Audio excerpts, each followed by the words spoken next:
Who doesn't have an opinion about the state of education for our kids today? Today, we talk about that with Dr. Lori Koerner, motivational speaker, writer, teacher, principal, someone who knows the field of education very well. Please stay with us.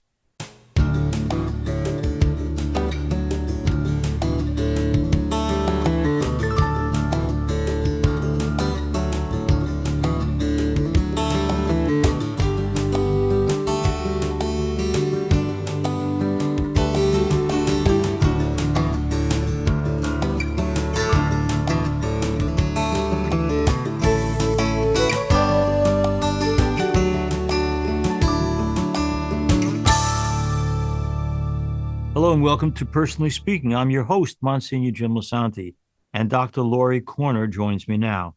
Dr. Koerner has been in the field of education for over 3 decades. Throughout her career, she has served as assistant superintendent, executive director, principal, and teacher in public schools on Long Island, New York. And she has taught as an adjunct professor of special education at several universities on Long Island. Dr. Koerner is the author of 4 books, and her work reflects her dedication to educating the whole child by emphasizing the importance of social emotional development alongside academic success. Dr. Lori Koerner recently retired from her successful career in education and is now focusing on motivational speaking, writing, and consulting, continuing her advocacy for children and her commitment to helping others grow personally and professionally. She's the proud mother of 4, and she's here with us today to talk about her life, her career, and the faith and values that matter the most to her. Joining me now, I'm so pleased to welcome to Personally Speaking, Dr. Lori Koerner. We're here with Dr. Lori Koerner. I'm so delighted to have Lori on our program, Personally Speaking, and thanks for coming on, Lori. And I got to ask you before we get into, you have this great reputation as an amazing teacher, administrator, motivational speaker, writer. You have all these gifts, but I'm just wondering when someone puts their life, their vocation into the world of education, did it come from family of origin? Like, do you come from a family of teachers, or is it something that you are the first and only? Generally first and only. I think it was just innate. I was born with this desire because I was a young girl when I knew, what I wanted to do with my life. So I feel blessed that way. Yeah. And here's the other thing I'm wondering about, and it's true for everybody and everybody's vocation, including priests. But when a teacher is teaching 20 or 30 years, I got to ask myself every September, how do you find a way to keep it fresh? How do you find a way to not make it just repetitive? I talked to a guy the other day and he teaches science and he said, it's my 20th year. I'm so sick of this. I can't wait to retire. So I don't think that's unusual in anybody's walk of life, but you have this great personal enthusiasm as you always have had. But I'm wondering, like, how do you remain fresh? Well, for me, every year was exciting. Opening day for me, maybe I'm a little bit of a geek, but it was just exciting because it's this sense of newness, right? And this blank slate, this new roster of students that you get to meet and nourish and inspire. So I mean, listen, I loved every day of my career until the day I retired, Wow. and now that I have this encore career, I'm still excited.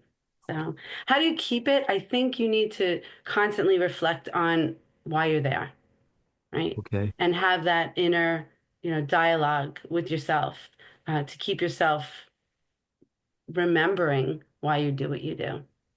So, Dr. Lori Koerner is our guest. We're talking about the whole world of education. Now, I'm going to be very honest with you. When you're in the priest business, as I have been for 44 years, I talk to a lot of people who are in the vocation of teaching. And they're very honest with their priests. They're not going to lie. So they'll say, I went into it among other reasons because there's a decent pension, there's good medical, it's a steady job. I know that they're going to continue to need teachers forever. It almost seems like a bunch of practical checkoffs are made for why people stay in it. A vocation, on the other hand, is a inner passion that we have to do something because we love it. So mhm, it's good to have a sense of the practical. We're going to be well mhm. cared for. But in Lori Corner, what is it in you that gave you that passion? I guess I'm going back to my family of origin. What kind of family did you come from? Oh my goodness. Oh, just a loving, Mhm. nurturing family, uh, extended family, central family. Um, I would say, though, that, most of the people that I meet in the field of education are there because they love children. They love children, and that is the key. So, yeah, there are perks, the summer's off and things like that, but I don't want to hear that. Yeah, Certainly as an administrator in HR, that's not the right answer to the question right. of, why you. But, yeah, just we had a close-knit, very tight-knit family. And so maybe that is part of the reason why I wanted to continue to love and nourish other people in general. Yeah. Okay, now speaking of loving students, um, and we get this in a much broader sense. So I'm 12 years in one parish. I fall deeply in love with the people I Mhm. work with, and then I Mhm. move on to the next parish. But every year, you find children sitting in front of you who are unique and special as God made them, Mhm. and you must, I presume, if you're a human being, you're going to find some that you really, really like, you really appreciate, and the next year they're gone. I just wonder about that. Like, do you have any inbuilt ability to get attached, but not so attached that you can deal with the reality that every year sitting in front of you is a whole new batch? Yes. So every year there's a whole new batch, but teaching and education in general is about relationships. Yeah. So you form those relationships, and even though the children move on because you want them to, they need to fly. You still stay connected. I'm still connected with students from my first year of teaching 35 years Wow. ago. Okay. Largely due to social media, Yeah. Yeah. but you don't give them up. Once they're yours, you always refer to them as my, oh, he was mine. Yeah. She was mine. So they're always ours. So you don't have to let go. Okay. Dr. Lori Koerner is our guest. We're going to talk about her books in just a moment. But um, you have these students in front of you, some of whom are great and some of whom are challenging. Hmm. When you've got a kid who's is particularly challenging, and you got to meet with the parents and talk about it, how does Lori Corner deal with a parent who does not see at all the problem of their child, and how do you enlighten them to help them see you can love your child, but it doesn't mean a blind loyalty? And I'm thinking in particular, and we'll get into this too. I know that this is so atypical, but the two cases in the Midwest where recently two of the kids were shooters in school, and the parents were brought up on charges because they should have seen some of the things that were wrong with their kids and didn't get them help. You deal with parents, you have dealt with parents your whole career. What do you Hmm. do when they don't see what you see? An interesting question. So first, I am a mom, as you know. I've raised four children, and so you have to have multiple lenses and various perspectives when you're having conversations with parents. So you begin by coming from a place of inquiry, right? So you Mm-hmm. you you have that open conversation of, what are your thoughts? What are your lenses? What do you notice? Okay. And so, every parent wants to think that their child's perfect. But realistically and practically, we know that they're not. Don't tell my Right. kids I said that. Um, but we have to start off with the positive, of course, and have that open conversation about what we see to be wonderful about the child, because there's always something. You can always find something. Right. But then we have to dive into the realities of the facts and what we're seeing firsthand, behaviors that may be atypical, how we can assist and support the family, uh, with whatever the child may need. Uh, for me, it's always been relationships with children, but also Mm. with parents. So Okay. when you form those strong, trusting relationships with parents, when you have to share something that might not be easy for them to hear, they're a little more open to it because they trust you. So you have to work on that, work on establishing that early on. If they know you're Of on their side, you want the best for their child. Dr. course. Lori Korn is our guest. I mentioned to you, teacher, administrator, principal, motivational speaker, and writer. So I want to mention for our listeners, her books are manifold. She has Actually I Can: Inspiration, Empowerment, and Leadership. And then for the children, Rosie and the Power of Positivity Team. And then another one for children that Dr. Lori has written is Rosie Meets the Green Eyed Monster. I think that's a great one. And then finally, Dr. Lori Corner has written Secrets from the Other Side of the Table. Now, I want to go to one of your main points in all the writings, which is the zeal, the enthusiasm that anyone who gets into the ministry or the vocation of teaching should Mhm. have. But here's what I want to ask. I used to teach back in the seminary a course on homiletics, how to preach. Right. And what I realized was that I can teach certain fundamentals, but that the reality is some people have the gift and some people don't have the gift. So I'm wondering, when you're out there giving these motivational speeches or writing books like this, and you have teachers out there who are dull as dishwater, and you want them to have a zeal or enthusiasm for what they do, can that be taught? Or is it just a fundamental gift that either you have and you do, Lori, or you don't? Well, thank you. I believe in a growth mindset. Okay. Carol Dweck, I don't know if you've ever read any of her books, but I believe in a growth mindset. So I would never say that you either have it or you don't, because we need to be open to the possibilities. So for me, when you go in and you give a keynote or a workshop or whomever you're working with, you have to be the energy in the room.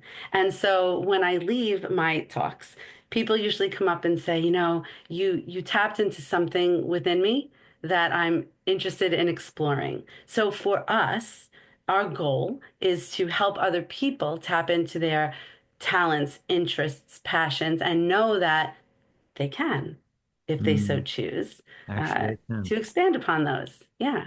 Yeah. Let me ask you too, because you mentioned Dr. Lori Corner is our guest. You mentioned about being the mom of four, and I'm well aware of the background here of your wonderful kids. But I'm just, we think sometimes that they should change the rules about letting priests get married. But I know one of the things people always consider is, so you have a priest, maybe you have a wife who's equally dedicated to ministry, but what about the priest who has kids who are not holy and easy and challenging and get into trouble a lot and sometimes can be publicly an embarrassment? Now you have four kids of your own, Lori, and you are this very, very model teacher and administrator and motivational speaker. But your own kids, did they, this could be confession time, did they give you sometimes a hard time? And how do you say, I'm great in the classroom with other people's kids, but my own are making me crazy? Wow. Okay. This is great. Yes, we as parents, we first of all, we do have to practice what we preach. And I Yeah. have really worked hard on that my entire life, but nobody's perfect, right? So sometimes it is a lot easier to help other people and support them and say, listen, here's what I think you should do. Here's what I'm seeing. Your child needs this or that. Or, hey, mom and dad, it would be really great if you used this type of language when speaking to your child. So with my own, I do try to follow on with what I believe is uh, best for children socially, emotionally, and academically, even at home. But you slip up sometimes, of course, because we're only human.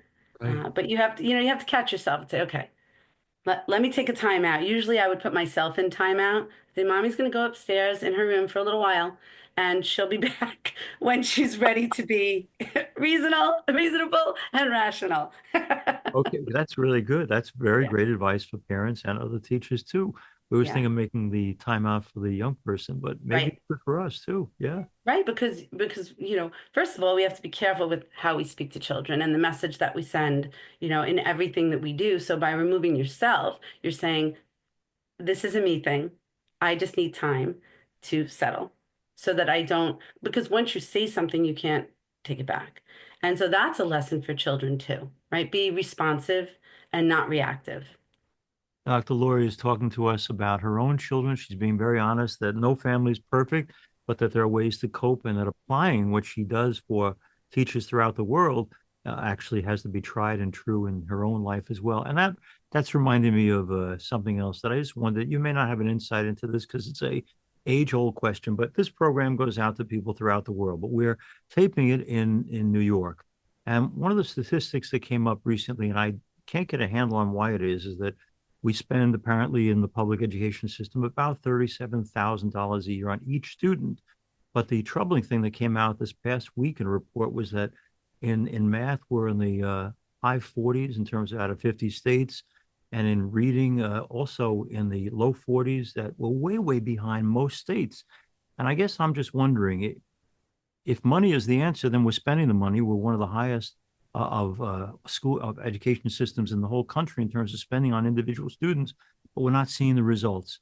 Laura, you've been in education for a long, long time. I'm just wondering if you have any insight, because I'd love to understand it, as to why, if you put the resources into it, because I know one of the things you've written about is the importance of having the right resources in order to teach. So we seem to have the resources in a state like New York, but the end product are kids who are not doing very, very well in math and reading. I'm just wondering, where's the gap between the resources we pour into education and our failure to be able to make kids come out, I would think, in the top 10 states in the country?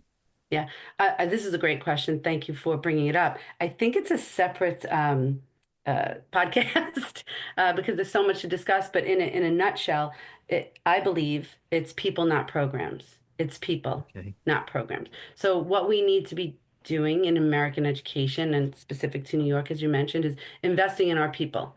Okay, professionally developing them, really getting to know them, being humanitarian leaders, Mm-hmm. supporting and understanding the people that we employ. So that's part one. It's people, not programs. So, when I started teaching 35 years ago, they handed me some curriculum guides and they said, teach it. So, but that was the golden age in my opinion, because I really needed to be, my colleagues and I needed to be very creative in the way that we taught the content. And so we need to get back to that creativity. That's part one. Mm-hmm. Part two is, you spoke about American education and the amount of money that we're spending per pupil, but we really need to get back to basics. Okay. And what that means for me is getting back to the theories of child development and what children really need at certain ages and stages in their lives. They Mm-hmm. don't need more math. They don't need more reading programs. They need time to play during the school day, frequent breaks. That was my doctoral research, action research, and the results were very eye-opening. So more frequent breaks throughout the instructional day, more time to tap into communication, cooperation, collaboration, cultivating curiosity, conflict resolution. And when we give children time to do that, the academics flow because there's more risk taking, they're more comfortable in their environment. So Wow. there's so much that we should be doing, in my professional opinion, in American education. Um, and it would probably cost less because it's just practicality. Yeah. Dr. Laurie Koerner, I guess. Laurie, look, all these great ideas you have, and they sound wonderful to me. That makes perfect sense. Um, is anybody listening to you? Well, I hope so.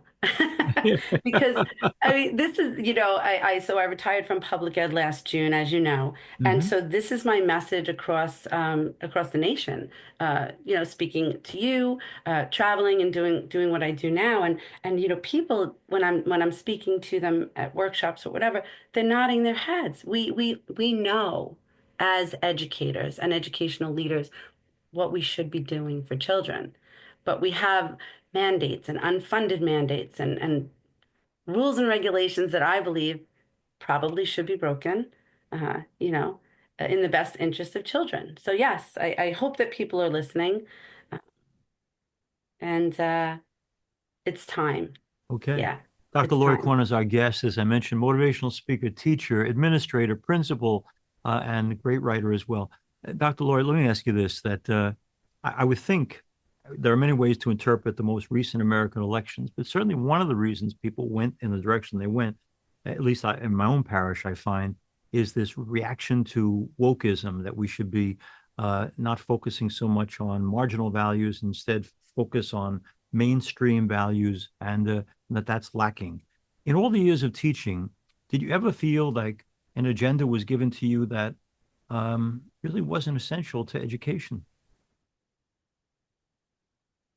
I'm going to be careful with my words. I Yeah. want to be responsive I to you. sense the pause. Yes. Yeah. Listen, I believe in public education in schools. We need to teach children, okay? We need to teach them about themselves, their beliefs, Hmm. allow them that time to understand who they are, what they are really good at, what they love. Uh, But in my time in education, yes, there have been mandates and regulations that I didn't agree with. Hmm. And so I closed my door and taught the children. Yeah. Right. So I always say, I taught students, not standards. Yes. Um, and so we need more people to stand strong, especially educators, um, behind the reasons they went into education to love and nurture and grow children, to understand themselves, the world around them, society at large. So it's a fine balance there because you don't want to defy your supervisors or Right. leadership necessarily. However, we're the voice of the children. Dr. Lori Koerner is our guest. And Lori, one of the other things you've written about, because I mentioned Lori is a wonderful writer, is the importance of giving our children a sense of safety. Now, you're Hmm. talking obviously in the fact that whatever they are, wherever they're coming Hmm. from, that you are a teacher who cares and loves them. But in the Hmm. broader picture, I was thinking back when I was reading your writings that grammar school, high school, college, I never, ever worried about danger on the campus where I was Hmm. studying. It was just a given that we weren't in any grave threat. But now, it almost is like I'm a newspaper reader more than a TV watcher, but every week, someplace in the country, there's either a threat of shooting or a shooting or some child who has somehow or another fallen through the cracks who thinks they have to make a stand with a gun. I'm just wondering because you've been in these schools for years as that fear has arisen. Hmm. How do we make our students feel secure, safe in the environment of education when they know and you know and I know that there's a lot of crazy stuff out there? Yeah, safety and security is definitely our top priority in schools. It has to be, right? Because we need children and faculty and staff to feel safe so that we can do our jobs and so the children can grow, uh, you know, to their maximum potential. So what do we do? We have these open conversations. Things that happen in the world generally, those aren't typical situations, right? So it's kind of the same message as, when people are afraid to fly or they're afraid to let their Hmm. children drive for the first time. There are fears, but we need to be realistic and practical that these things don't happen, on a daily basis. We have our safety procedures. We talk about them every day. We follow along. We make sure our faculty and staff follow along. And so I think it's important to address the elephant in the room when it's appropriate, and to let them know that, we will have fears as we navigate life, Hmm. but that can't stop us from moving forward. Let's go to the human side of Dr. Lori Corner. As she mentioned before, she's a married woman. She's got four children. This is a standard Monsignor Lisante question, but the people who are great guests like yourself, they obviously need a support system themselves. You decided to marry this guy called Larry. I'm just wondering, when you look back on the years you spent with your husband, what has he got that made you say he was the one then, he is the one now? I am a type A plus plus, as you know, because you've known me a very long time. And Larry is just so happy-go-lucky. He wakes up in the morning and he whistles with our cats. And, that's just so not me. I wake up in the morning with my schedule of to-dos. And so he keeps me grounded. He keeps me very grounded. And Larry makes me laugh every single day. Yeah, Isn't that that's what I great? say about him. Yeah, that's He's important. So he he's brings fun and joy. pardon? He brings joy. He is joy. Yeah. Yeah, that's a Yeah. great thing to be able to say, and that's not something I hear all the time. Yeah. And for those who don't know, it's just an interesting sideline for Dr. Lori Corner, but she is in an interfaith marriage. So Lori's background is Jewish, her husband's very Catholic. Very Just, Catholic.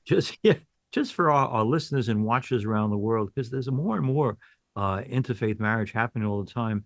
You have made it work. You have made it Hmm. prosper. Is Hmm. there some magic pill that you guys have used to make sure that we can respect each other's differences, but still make one happy, beautiful, loving family? Yeah, you have to celebrate Mm. differences and look at the similarities within those differences if you are following, right? Because there's so many similarities, really, parallels between Judaism and Catholicism. Sure, sure. Um, and you cannot allow religion to separate or divide. Right. You have to use that and bring the family together. Here's because we're going to run out of time, and I don't want to forget to ask you this. Dr. Lori Koerner has been our guest. Two things I want to ask you. One is, knowing what you know now about education and the challenges of education, would you do this again? 100%. In a 100%. heartbeat, in a Okay. heartbeat. And I've been asked, would you consider coming out of retirement to get back into public ed? Um, Even though I just left 6 months ago. Mhm. And it's always on my mind. There's so much good work to do Okay. for kids. Yeah. And the other thing I want for our listeners and watchers around the world is to have some sense of follow up with so much of the good advice you've given today on personally speaking. So, how do people find out more about Dr. Lori Koerner's writing and her motivational speaking and all the good she's trying to do to make sure that our kids get the very best?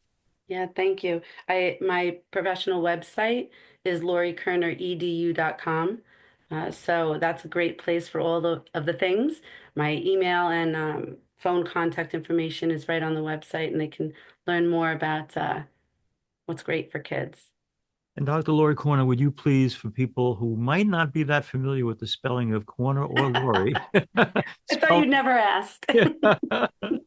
spell that out for us? It's LORIKOERNER.edu.com. So, I'd like to thank Dr. Lori Koerner for being with us. I have known her for many years, as you probably picked up from this interview. I know her to be a passionate person about almost everything she does.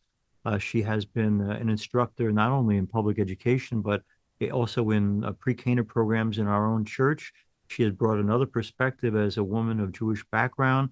She said wisely a little while ago on this program that we have parallel paths, and I would say that Judaism is the root and fundamental of Catholicism, that they're twins in so many ways and reflecting each other. So, and she's always known that. She takes what she can from other teachers and from her own parents, but she comes with her own unique perspective, and she shares that in these books, in her motivational talks. She talked about Larry, her husband, being a very great source of joy. But if you haven't picked up, either by listening to this on Sirius XM or by watching it on YouTube, Lawyer herself is got a reflective joy in everything she says. She's hopeful, she's positive, and it's just great to have her on Personally Speaking. Dr. Lori Koerner, thanks for being a guest. thank you so much for having me. It's so wonderful to see you. Thank you. Yeah, Lori, God bless. Thank you. Thanks for being with us on Personally Speaking. If you need to reach me for any reason, you can do that at personallyspeakingpodcast@gmail.com. You probably listened to this program on the Catholic channel, 129. And you can do more than that. You can watch it as well on YouTube if you like by searching under Personally Speaking with Msgr Jim Lisante. Thanks so much for joining us. We'll be with you again next time on Personally Speaking.